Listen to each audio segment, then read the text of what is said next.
Kunja Vihari.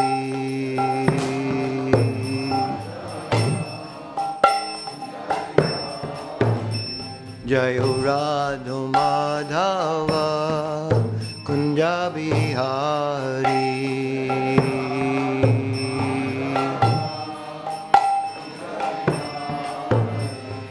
Gopi Janna Vallabha Girivardhari.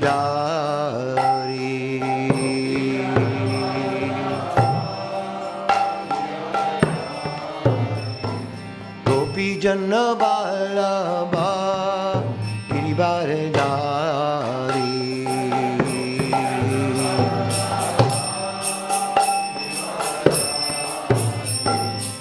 Yashoda Nandana Brajadana Ranjana.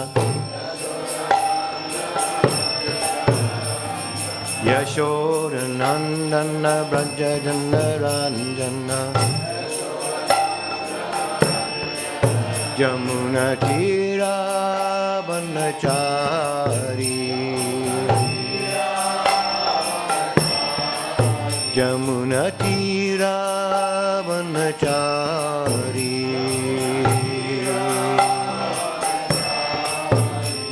Jayo Radha Madhava Kunja Vihari.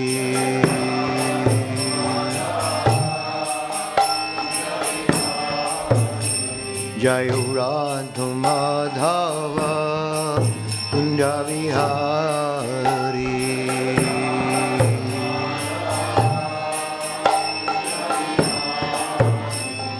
Gopi Janna Vallabha Girivardhari.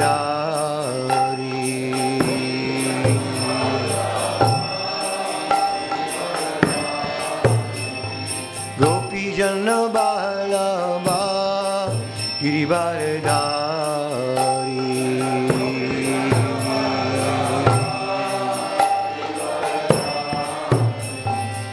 Yashoda Nandana Brajadana Ranjana. Yashoda Nandana Brajadana Ranjana. Yashoda Nandana Brajadana Ranjana. Yashoda Nandana Brajadana Ranjana. Yamuna Tira Vanachari. Yamuna Tira Vanachari.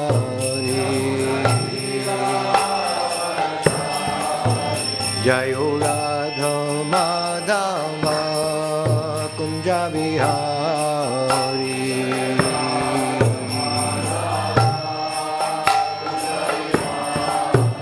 Jayo Radha Madhava Kunja Vihari.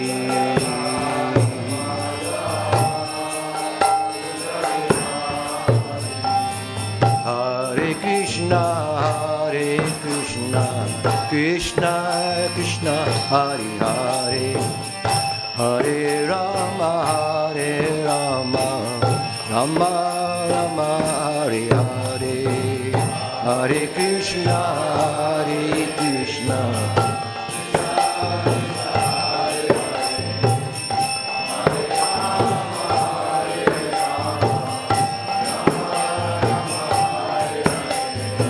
Hare Krishna, Hare Krishna, Krishna Krishna, Hare Hare, Hare Rama, Hare Rama, Rama Rama, Hare Hare. Krishna Krishna, Hare Hare.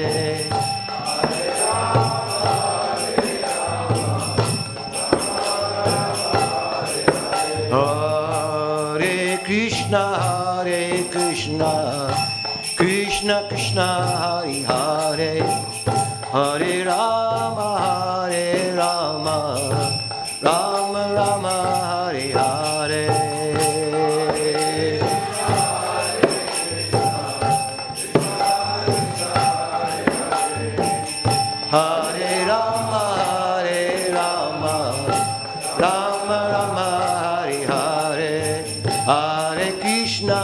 Hare Krishna, Krishna Krishna, Hare Hare, Hare Rama, Hare Rama, Rama Rama, Hare Hare.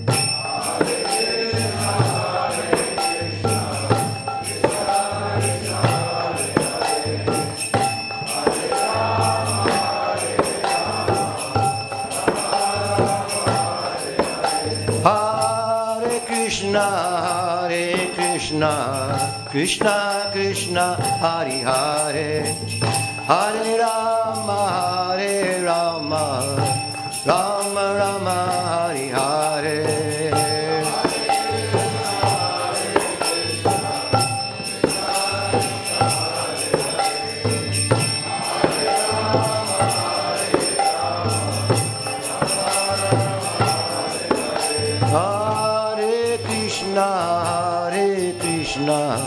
Krishna Krishna, Hare Hare, Hare Rama, Hare Rama, Rama Rama, Hare Hare.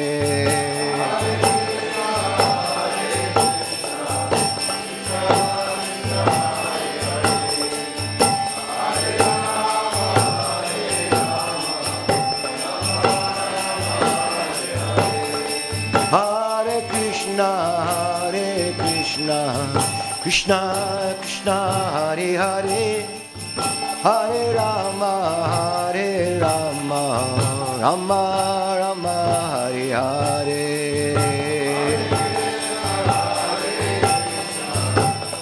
Hare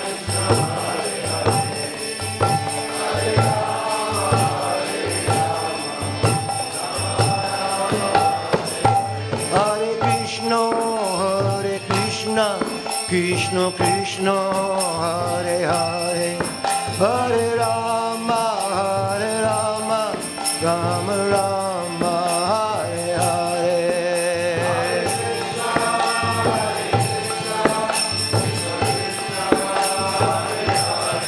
Hare Rama, Hare Rama, Rama Rama, Hare Hare. Hare Krishna, Krishna Krishna, Hare Hare, Hare Rama, Hare Rama, Rama Rama, Hare Hare.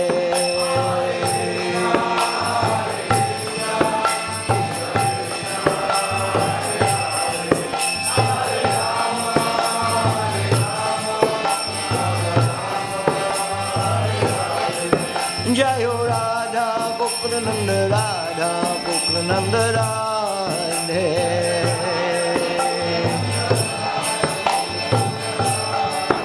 Jayo Radha Gokulananda, Radha Gokulananda Radhe.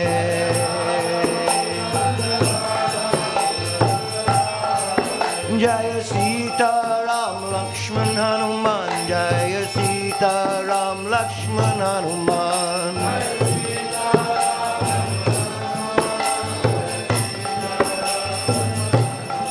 Jaya Gauranitai, Jaya Gauranitai, Gauranitai, Jaya Gauranitai.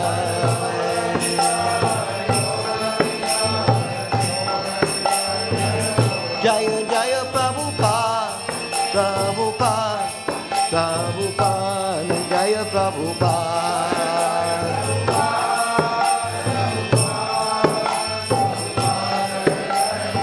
Jaya Jaya Prabhupada, Prabhupada, Prabhupada, Jaya Prabhupada.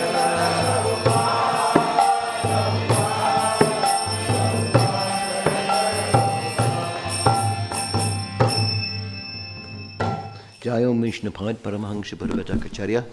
Shri Srimati Divine Grace, A.C. Bhaktivedanta Swami Srila Prabhupada Ki. Jai Om Vishnupad Paramahansa Paravatakacharya. Shri Srimati Divine Grace Srila Bhakti Siddhanta Saraswati Goswami Maharaj Prabhupada Ki. Ananta Kota Vaishnavrinda Ki. Namacharya Srila Haridas Thakur Ki. Vimsako Shri Krishna Chaitanya Prabhu Nityananda. Shri Advaita Gridha Shivashadi Gaur Bhaktivinoda Ki. Sri Sri Radha Krishna Gopakupana Shyamakunda Radha Kundi Giri Gopadan Ki. Shri Vrindavan Dham Ki. Shri Mayapur Dham ki, Shri Jagannath Puri Dham ki, Shri Bhaktivedanta Manor Dham ki, Srila Prabhupada ISKCON Dham ki, Ganga Mai Munamai ki, Bhakti Devi ki, Shri Veda Bhakti Vrinda ki, Shrimati Tulsi Devi ki, Shri Harinam Sankirtan ki, Brihat Bananga ki jai, ISKCON BBT Founder Charya Jagat Guru Srila Prabhupada ki, Srimad Bhagavatam ki, Shri Radha Gokulananda ki, Sita Ramakrishna Hanuman ki, Shri Gaura Nitai ki, Nitai Gaura Premanandi. Oh, glory to some of the devotees. Oh, glory to some of the devotees. Oh, glory to some of the devotees. Oh, glory to Sri Guru and Sri Gauranga. Glory to Srila Prabhupada. Nama Om Vishnu Padaya Krishna Prasthaya Bhutale Bhaktivedanta Manor. Namaste Saraswati Devi Gauravani Pitani Shesha Shanivari Prasthaya. Thank you very much.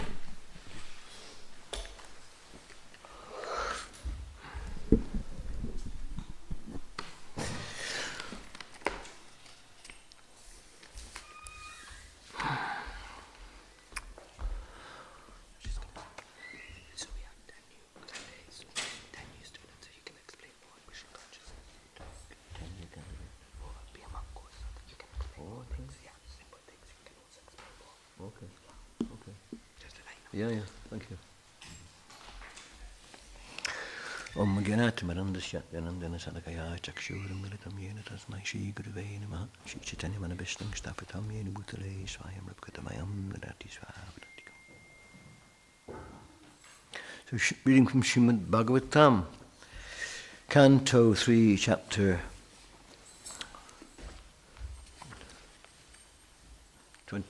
25? Where are we?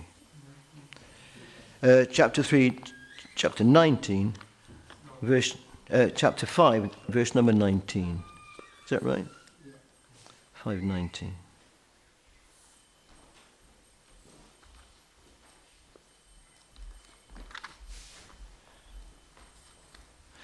I'm turning around here looking for the board, and it's all disappeared. We've gone digital. Everything's going digital these days. If the powers that be have their way, we'll all be digital as well. Digital money, digital chips, digital. Anyway, the Srimad Bhagavatam isn't digital. This is not digital. The whole material world is based upon duality, as is the computer systems. Computers are all zeros and ones. It's amazing. Everything we look at in a computer, it's all zeros and ones. Dualistic. But Srimad Bhagavatam is taking us to a realm, gives us access to something which is beyond the digital, beyond the dualistic. It's the realm of pure consciousness. So Srimad Bhagavatam is amongst all the Vedic literatures, Srimad Bhagavatam is considered the topmost, the Bhagavad Purana, because it describes the personality of Godhead and his transcendental activities. Not enough to know that we're not the body. It's not enough to know that we're spirit soul. It's not enough to know that we're eternal. But the Srimad Bhagavatam gives us access to our identity and our function in eternity. Okay, I'm eternal. Well, what do I do in eternity? Do I just be? Sat realization, Brahman realization is existence. But there's no function. I am. And after a long time, it gets boring. Just sit down there and be. Just be. And there's a bliss there. There's a degree of happiness, Brahman. But it isn't the ananda. It isn't the ecstasy of that reciprocation of the part, the jiva, with the supreme. It isn't that. There's no reciprocation there. Anyway, this is Srimad Bhagavatam. I've just been told some of you here are on our course. What's the course called? Be a monk. Be a monk. I hope you're not serving beer. Beer monks. The monks used to drink beer in the monasteries. Beer, there's no beer monks here. No.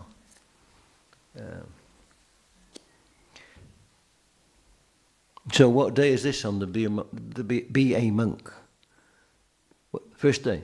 First day? Second day. So welcome. Welcome. Thank you for jumping in and taking this a little adventure. How long are they going to be a monk for? 7 days. Okay. There's a saying in Bengali, isn't there? In like a needle, out like a plough. So there may be some of you who'll continue and take this further. You may pull out for a while and come back and, well, this is such a nice taste, such a nice program. Let me do more, let me take more. And little by little, who knows? You may be sitting here in 10 years' time giving class. You may be here in 5 years' time giving class. Maybe even 1 year's time, who knows?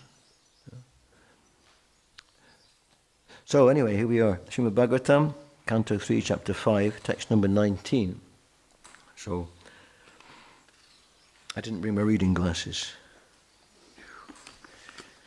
Bit of a mistake there. Naichat chitram tvayi kshatar. Naichat chitram tvayi kshatar. Badarayana viryate. Badarayana viryaje. Grihito nanya bhavena. Grihito nanya bhavena. Yat tvaya haririshvaraha. Yat tvaya haririshvaraha. It's actually Ishvaraha, not Varaha. The second and third lines, if it's got this asparga, I believe it's called, it's aha. Ishvaraha. Naid chach chitram tvayi kshatar. Badarayana viryaje. Grihito nanya bhavena. Yat tvaya harir ishvaraha. Please chant.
Ladies, please.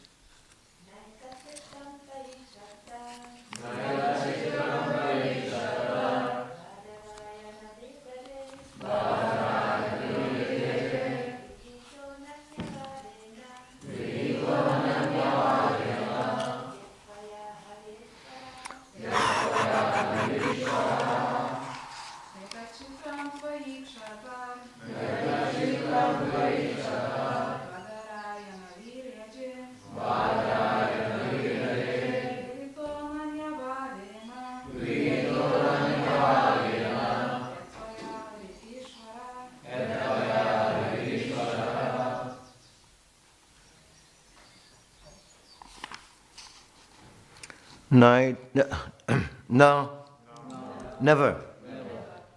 Etat, such inquiries. Chitram, very wonderful. Tvayi, in you. Kshata, Ovidura. Badarayana, of Vyasadeva. Viraje, born from the semina. Grihita, accepted. Ananyabhavena, without deviation from the thought. Yat, because. Tvaya, by you. Hari, the personality of Godhead. Ishvara, the Lord. Namo Om Vishnu Padaya Krishna Vishnu Vidare Smakta Swami Namaste Shri Devi Kurvani Pachani Shri Shanivari Bastida Shri Krishna Chaitanya Prabhu Nityananda Shri Advaita Akrita Shivasari Gaur Bhaktivedanta Hare Krishna Krishna Krishna Hare Hare Hare Ram Ram Hare Hare. So translation. O Vidura, it is not at all wonderful that you have so accepted the Lord without deviation of thought. For you were born from the semen of Vyasadeva. O Vidura, it is not at all wonderful that you have so accepted the Lord without deviation of thought. For you were born from the semen of Vyasadeva. Please repeat. O Vidura, it is not at all wonderful that you have so accepted the Lord without deviation of thought. For you were born from the semina of Vyasadeva. Srila Prabhupada's purport.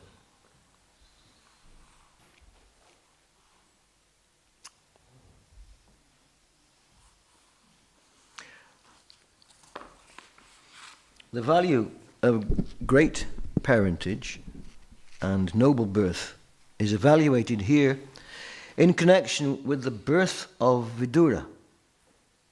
The culture of a human being begins when the father invests his semen in the womb of the mother. According to his status of work, a living entity is placed in a particular father's semen and because Vidura was not an ordinary living entity, he was given the chance to be born from the semen of Vyasa. The birth of a human being is a great science, and therefore reformation of the act of impregnation, according to the Vedic ritual called Garbhadan Samskar, is very important for generating good population. The problem is not to check the growth of the population, but to generate good population on the level of Vidura, Vyas, and Maitreya. There is no need to check the growth of population if the children are born as human beings, with all precautions regarding their birth. So-called birth control is not only vicious, but also useless. O Vidura, it is not at all wonderful that you have so accepted the Lord without deviation of thought, for you were born from the semen of Vyasadeva. Om Agyanata Marandasya Tanantana Salakaya Chakshuram Mritam Yena Tasmai Shri Gurave Namaha Sri Chaitanya Manabhishtam Shtapitam Yena Bhutale Svayam Rupakadamayam Darati Svaparantikam. So we'll make some comments on Srila Prabhupada's purport and of course the verse itself. So Prabhupada begins by, in his purport, commenting, saying that the value of great parentage and noble birth is evaluated here in connection with the birth of Vidura. So Vidura is a great saintly person, and in the next verse we're actually given some history as to who he is and why he's born in this particular place, and time and circumstance. Every living entity has a past, many lifetimes, many inconceivable number of lifetimes, and according to our activities, our desires and inclinations, we take birth, one life after the other, on and on, until we awaken our love of God, until we awaken our Krishna consciousness. Well, Vidura is a person, actually a rare soul, because he has He has pure love of God. He's a Krishna conscious personality. And this whole chapter, in fact, this canto is bringing us to, we're, as it were, eavesdropping.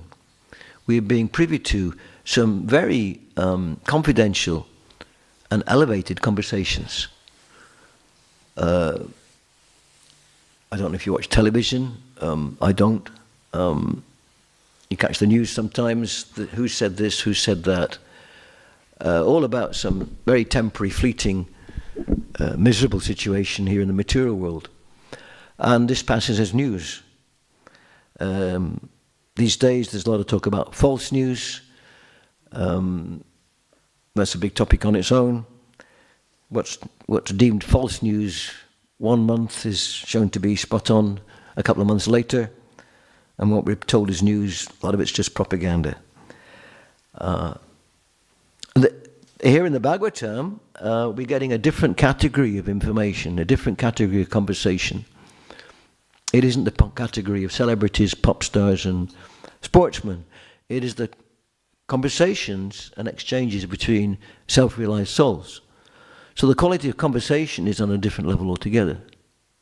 We won't find that in the day-to-day mainstream media. It's not there. Now and again, there's an interview with someone with a few insights into what's going on, but very rarely is there anyone who's giving any interviews or even accessible as to the actual situation. Everyone's aware of how the trials and tribulations of this world is creating so many problems, one after another, after another, after another, and it doesn't seem to be getting any better. And we'll come to that, some of the reasons for that, a little bit later in the purport. But here in this conversation between Vidura and Maitreya, we're getting some wonderful insights into the nature of transcendence.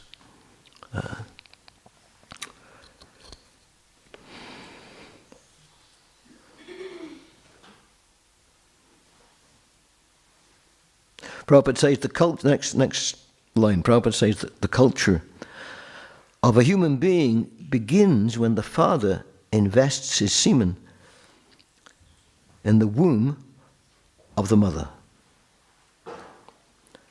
The culture of a human being begins when the father invests his semen in the womb of his mother. In other words, sex life. He says that's when the culture of human life begins.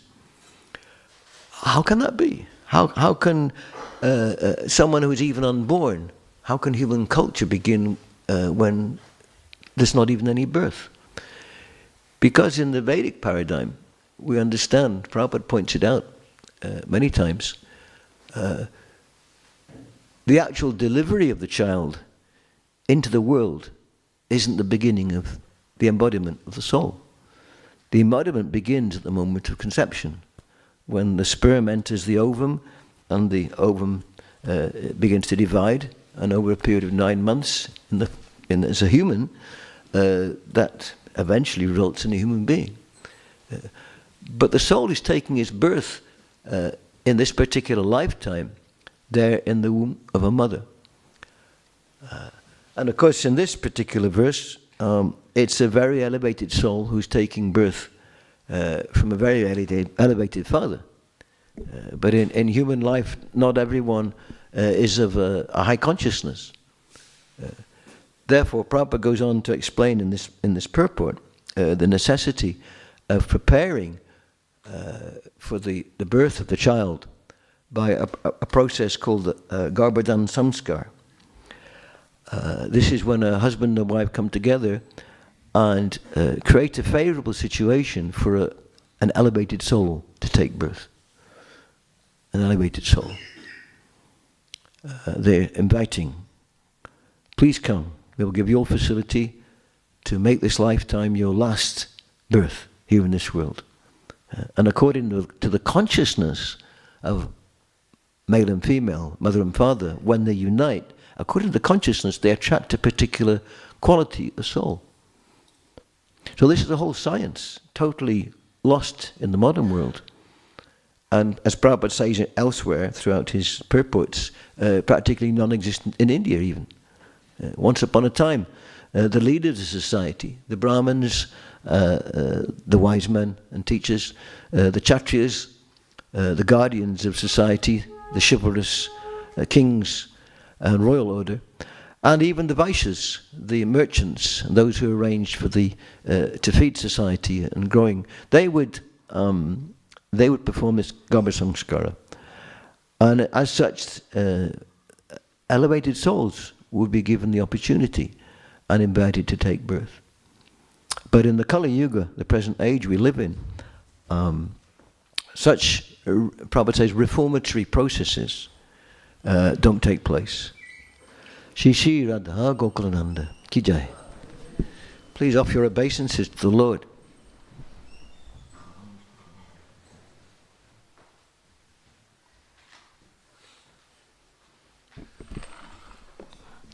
Shri Shri Radha Gokulananda Ki Jai.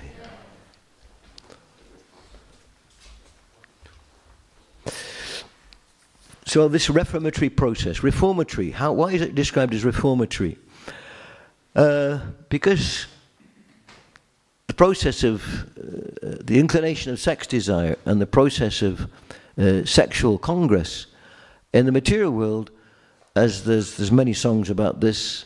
One song, everybody's doing it. It's an old song. Every living entity, apart from amoebas and a few single-celled animals, which they just split into two. But apart from that, every living entity is engaging in sex life, to procreate. And this is the binding shackles of material existence. This desire to lord it over the material world, to be the enjoyer, whether male or female. So the reformatory process is to utilize, as Krishna says in Bhagavad Gita, Krishna says, I am that sex life which is according to religious principles. So this is an intimate subject, and I can't think of anyone less qualified to speak about it than myself, but somehow or other, by the arrangement of providence, I will have to speak on this particular verse. Better to have a fixed-up householder speaking, or even a sannyas whose transcendental insights, who has real potency. But speaking to Grihastha friends of mine who've engaged this process, has utilized this process of Garbha Samskara, many of them say, they acknowledge the difference between their children, those children who were conceived with the Garbha Samskara process, and those who were conceived as a result of affection and, just the normal procedures in married life. They say, we see the difference. See the difference. So what is this Garbha Samskara? Prabhupada says it's to the husband and wife at a favorable time, at a favorable time of day, at a favorable time astrologically, and at a favorable time of the month for the lady. The husband and wife, they chant Hare Krishna mantra, 50 rounds,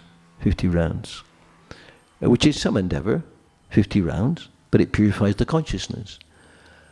And then coming together, husband and wife, their reference point is how to please the Lord. The reference point isn't simply to gratify the senses, but the reference point is how to please the Lord, begging for the mercy and blessings of the spiritual master and the parampara. And in such a mentality,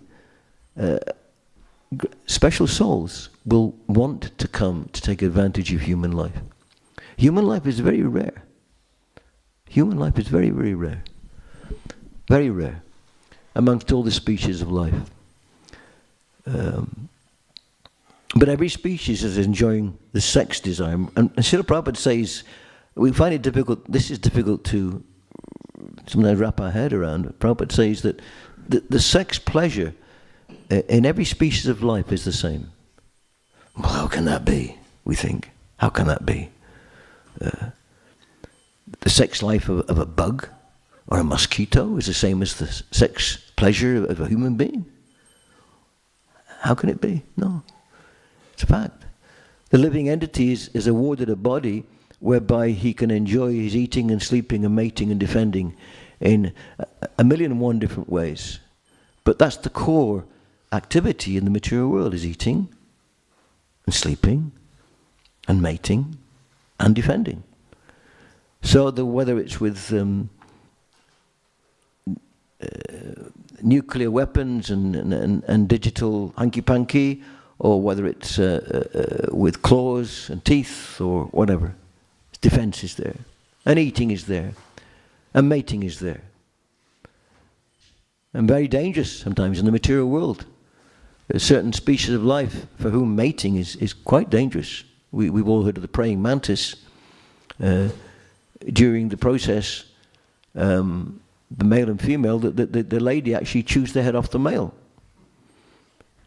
She's actually eating the male as he's doing his business. And his head's gone, and still his body keeps going.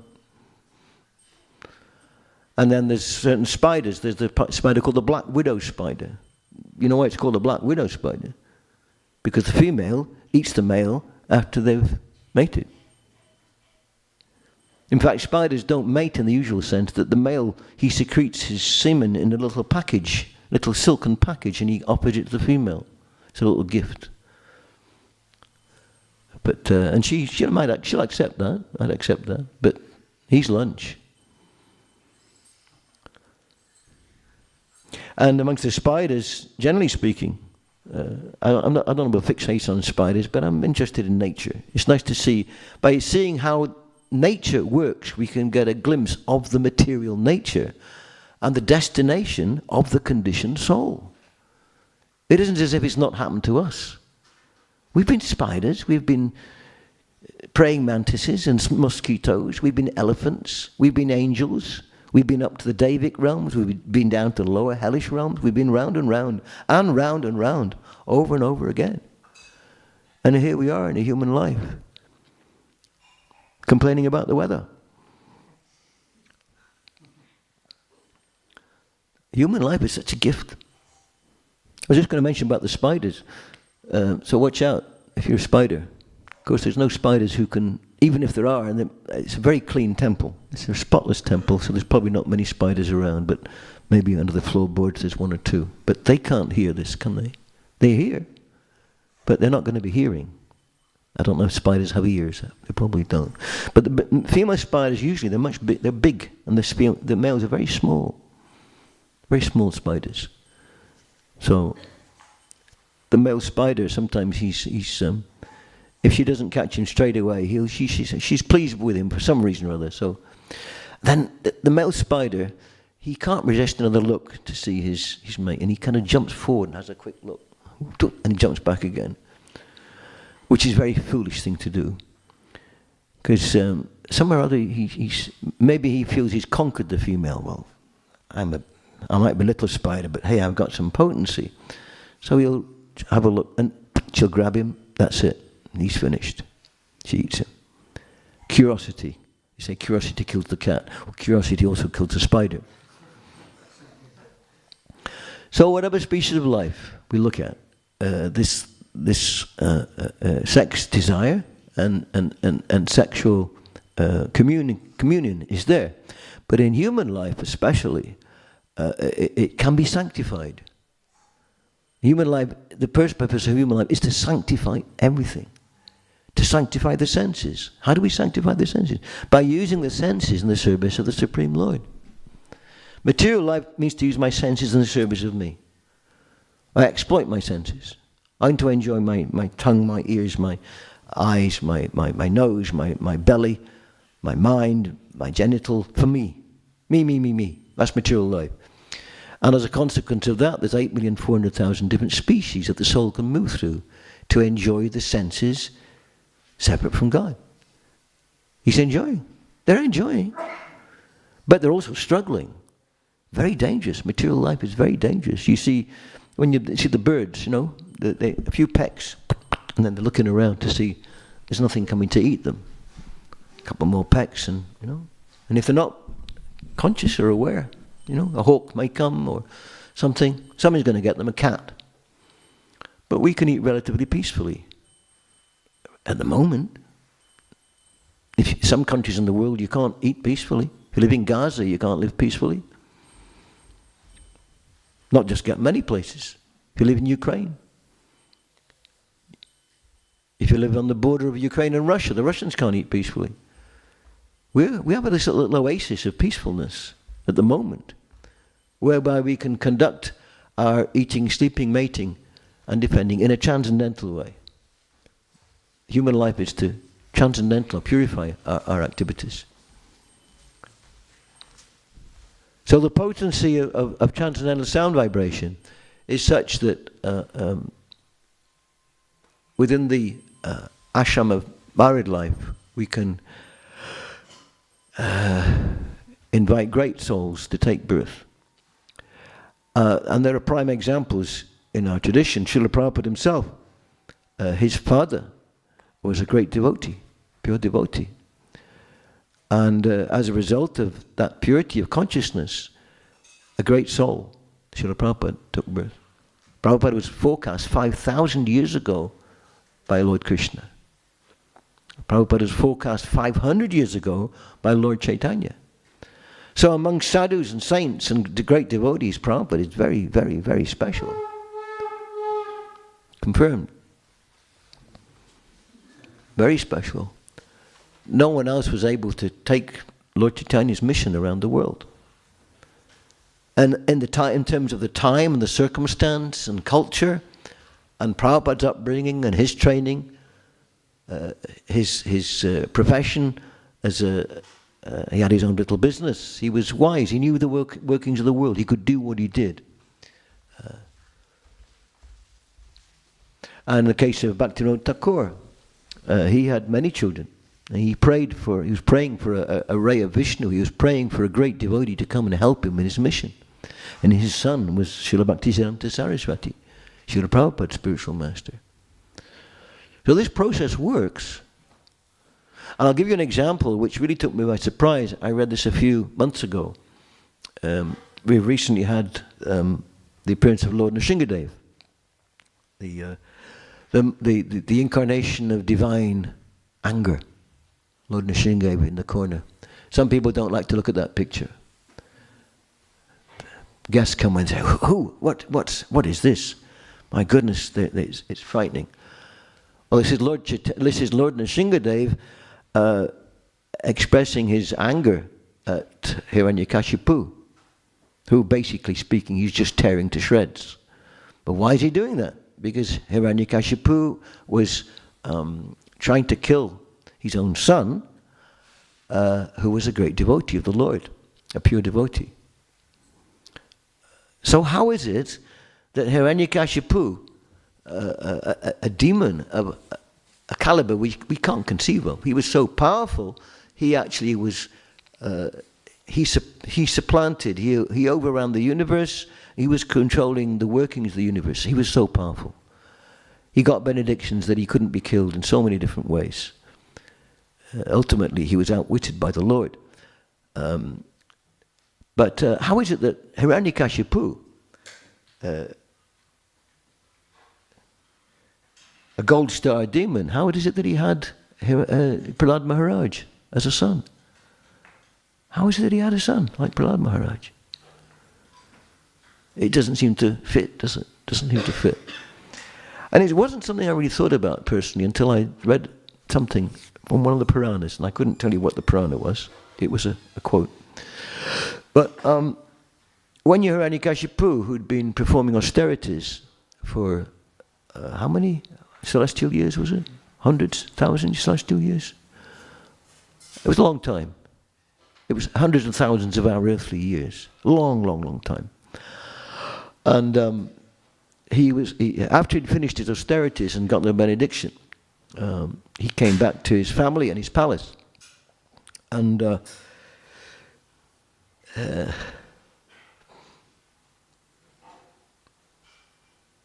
during the course of his meditation, his austerity, his meditation was interrupted. It was interrupted. And his wife asked him. He came back to the palace and he was going to unite with his wife. He'd been celibate for a long time.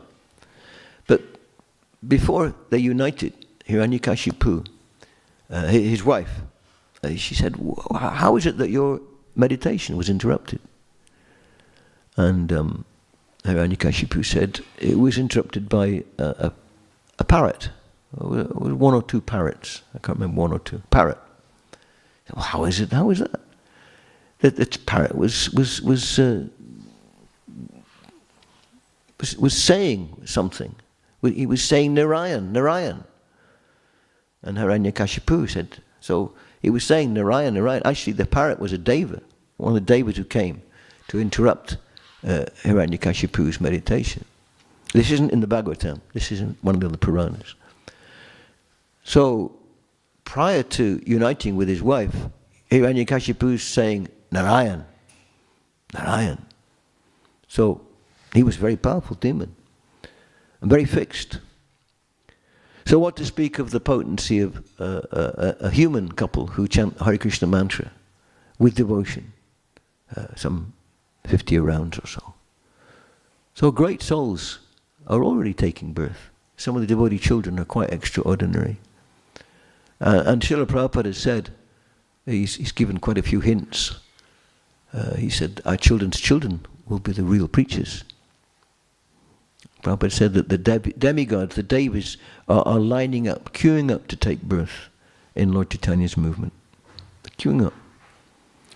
But that depends on the householders. That depends on the purity of the unity of the householders. So I say that the future of the Hare Krishna movement lies with the grihastas. We can go out and preach and bring devotees. It's wonderful. But even more powerful, we can invite great souls to take birth in devotee families. That's the future of the Hare Krishna movement. Just as there wouldn't be a Hare Krishna movement without Srila Prabhupada. And he took birth by the invocation of his own father. And Srila Bhaktivedanta took birth because of the invocation of Bhaktivinoda Thakur. So we live in the realm of birth and death. There's no avoiding birth and there's no avoiding death. But we can sanctify our birth, or the birth of those we're responsible towards, and we can sanctify our own death by becoming Krishna conscious. So I'd made lots of notes, but I was advised there's some of you on the Be a Monk. I've got to be careful how I say that. Not be a monk, but be a monk. So I've modified this a little bit just to give you an overview. But we've got a couple of minutes for any questions. I'll be happy to answer any questions or queries. Thank you very much. Prabhu, Hare Krishna.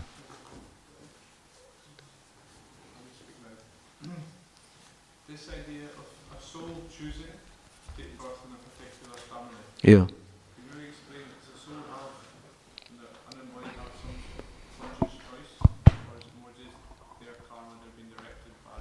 So I'm sorry, do you want to repeat it? It's for the benefit of everyone online. Hare Krishna, everyone online. Yeah, just when you're describing a soul choosing to take birth in a particularly favourable situation, what is the conscious choice of that soul? Is it just directed by material energy? Or they're actually saying, oh no, I want to go into that womb? I wish I could answer that question. I don't know. But we do know that things act on a process of resonance. That like attracts like. And those demigod departments who supervise the birth of souls, you can be sure that they arrange for a particular soul to take birth in a suitable body. It is by material arrangement. And according to the proclivity of the particular soul, they're either attracted to, just like, and these days there are so many how to describe it without being too offensive,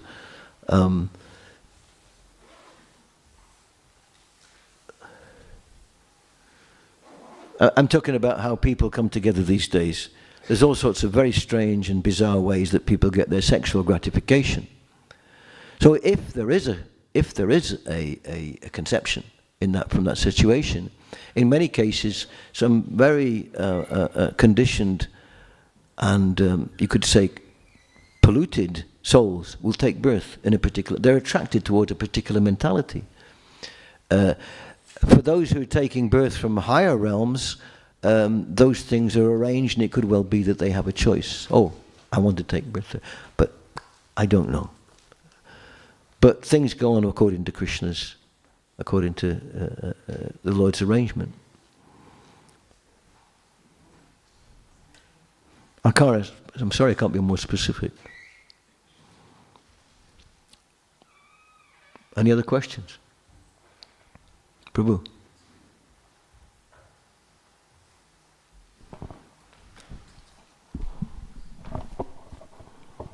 Prabhu, thank you for the class. I heard from Bhaktivedanta Saraswati Thakur, he said that he would have, many children if he could be guaranteed of a pure devotee, and so then he had took the renounced order of life. So I was wondering, in terms of, he was very Krishna conscious, and so I was wondering if you could say anything about that, in terms of even someone in his state of mind can be guaranteed of a pure devotee taking birth. A good point. Srila Bhaktisiddhanta, Srila Prabhupada's spiritual master, said he would have dozens, perhaps he said hundreds of children, if they could be pure devotees. But sometimes, by the Lord's arrangement, even the great souls, despite their pure intention and pure consciousness, it's not always a fact that they have great souls as children.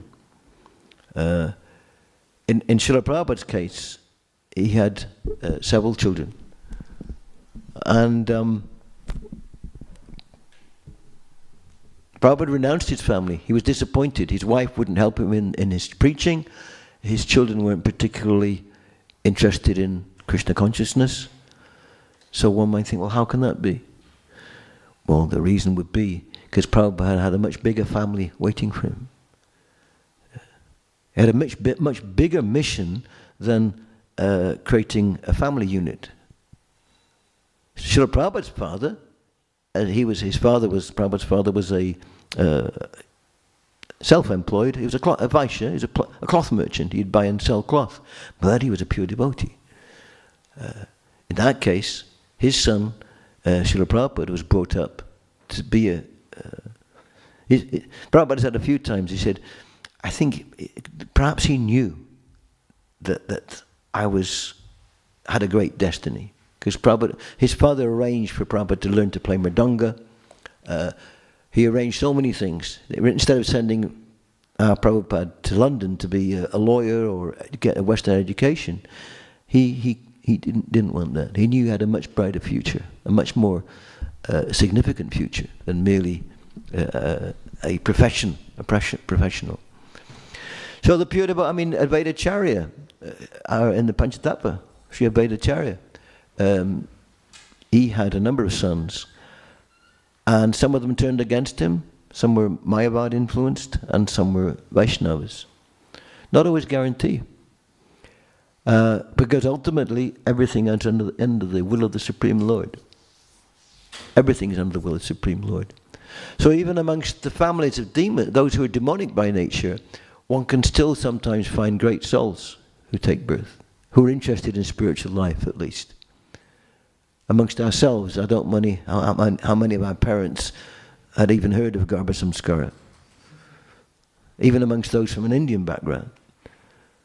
And yet here we are, showing an interest in spiritual life. So there are no material limitations. It's simply our intention. The whole process of bhakti is to purify our intention, so that ultimately every field of our activity becomes spiritualized.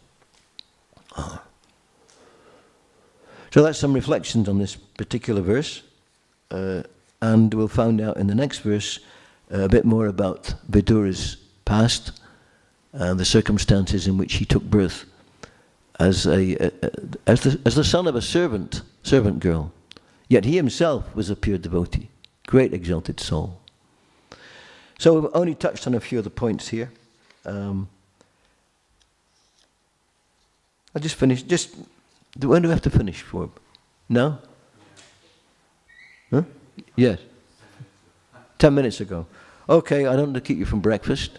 So I had statistics here about the number of abortions going on in the world. There's 73 million abortions every year around the world. That's unbelievable. That's 200,000 abortions every day. Unwanted progeny. So the whole purpose of Garbha Samskar is wanted progeny. An unwanted progeny, when they're born, become a disturbance in society. People feel, I'm not wanted. So many problems, in our world today, because of unwanted progeny. So, please chant Hare Krishna, whatever you're doing, and come on Harinam on Saturday night, spread the holy name. Thank you very much. Srila Prabhupada ki jai.